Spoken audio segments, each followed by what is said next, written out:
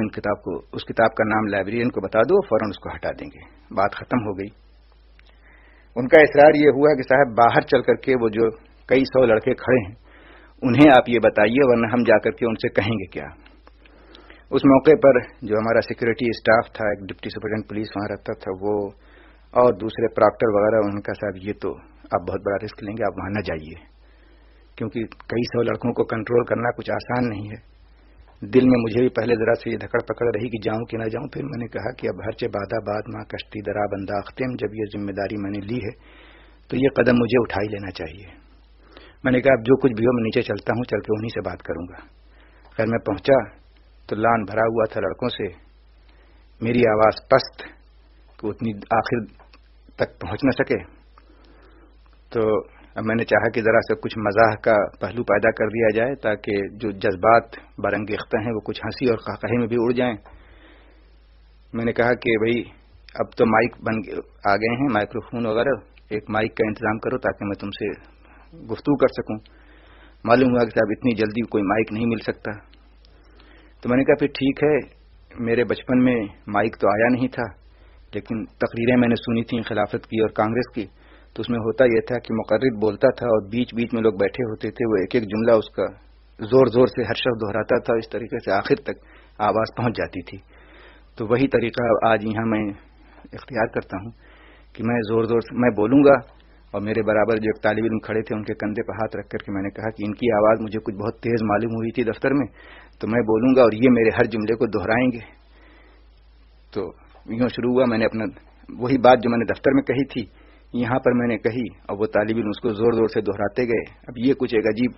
مذاق اور ہنسی اور قہقہے کا وہاں ماحول پیدا ہو گیا، کچھ تفریح ہوئی، آخر میں وہ لوگ اٹھ کر کے چلے گئے۔ یہ کہانی آپ سمجھیں اس کو یا تجربہ کہیں کہ اس کو بیان کرنے کا مقصد اپنے کو مجھے ایک طریقے سے ریمائنڈ کرانا ہے کہ ہم عام طریقے سے جب یونیورسٹیوں میں ہنگامے ہوتے ہیں تو بہت آسان یہ ہوتا ہے کہ ہم یہ کہہ کر کے بری ذمہ ہو جاتے ہیں کہ طالب علم بہت ہی خراب ہیں، بدتمیز ہیں، سنتے نہیں ہیں۔ میرا تجربہ یہ ہوا اس ایک سال کے اندر کہ اگر ہم پہل کر کے، جو بھی ذمہ دار ہے شخص جو وائس چانسلر ہے، ایسے کریٹیکل مواقع پر اگر وہ پہل کر کے سامنے آ جائے اور رو در رو گفتگو کر لے تو بہت سارے مسائل شروع ہی میں طے ہو جائیں گے، اور